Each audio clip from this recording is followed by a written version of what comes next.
There's this article in Raw Story that just made me want to cut myself. It's so infuriating. In Texas, there are publicly funded charter schools run by a company called Responsive Education Solutions. They have about 17,000 students, more than 65 schools, and they receive $82 million in public funding annually. $82 million. That's a lot of taxpayer dollars. They are blatantly spitting on the Constitution. Why? Because they are pushing an overtly Christian conservative message to kids. Now, would this be a problem if, say, it was parents doing this in their own home with their kids? No, I got no problem. You can do whatever you want with your kids, and bar abusing them, obviously. But would this be a problem if it was specifically at, a church where they have Sunday school and they have religious teachings? No problem there either. You could teach them whatever you want to teach them there. This is in a publicly funded school, an institution that tax dollars are going towards. Okay, so just how bad is the bias? Well, listen to this.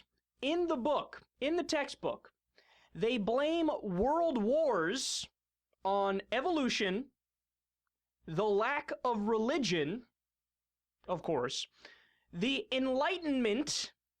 The Enlightenment is to blame for world wars. Really? Do you know what the Enlightenment is? The Enlightenment was kind of when people realized, hey, let's use reason and logic to figure shit out, and instead of sprinkling goat blood and dancing around fires. You know what came out of the Enlightenment? Medicine. That's what came out. You know what else came out of the Enlightenment? Philosophy. Intellectuals. People willing to break free from stupid dogma that was getting us nowhere in history. Okay, Enlightenment is basically the opposite of war and barbarians.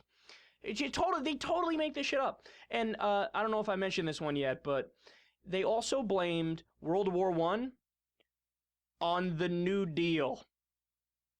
Now, let's stop and think about that for a second.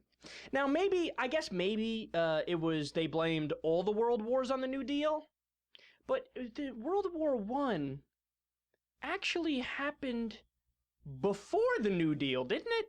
So how can you blame the New Deal for it? But even if you say, okay, well, they meant World War II.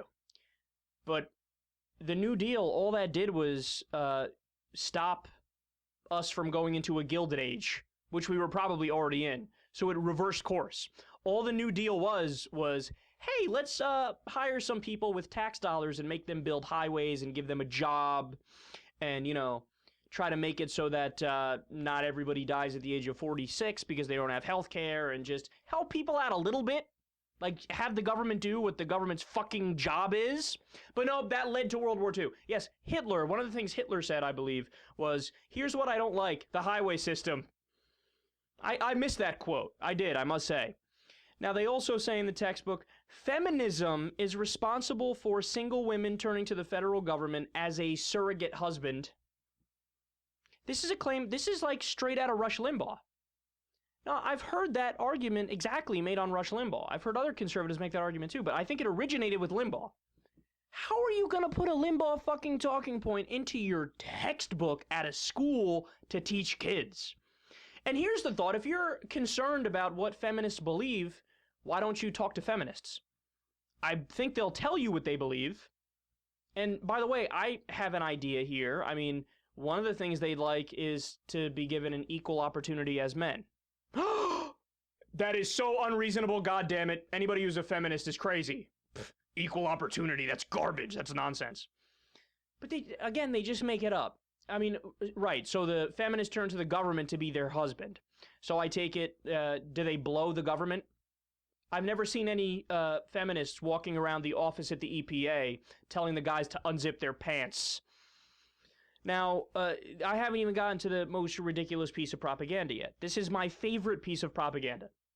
The biology section of the textbook starts with the same first sentence as the King James Bible. Quote, in the beginning, God created the heavens and the earth. They started a biology textbook by saying that. A biology textbook. No. You can't bring up God or the heavens in a biology textbook. You're supposed to talk about biology. You're supposed to talk about science, what we know to be true. God, there's no evidence for God. There's no evidence for the heavens. This is all a religious belief. If you believe it, it's fine. You could believe it. You could have faith. It could, whatever. That's your personal life. That's all on you, man. Whatever helps you get through the night, whatever helps you get through the day. I'm not coming to police your thoughts. But you can't put this in textbooks, which are supposed to be filled with knowledge and facts and data to teach the kids the reality. Oh my God, man. Look at this. If I was in any position of power, if I'm a state legislator in Texas, or if I'm any position of power at the federal level, I am shining such a bright ass spotlight on this company, and I would do everything I could to immediately cut off funding.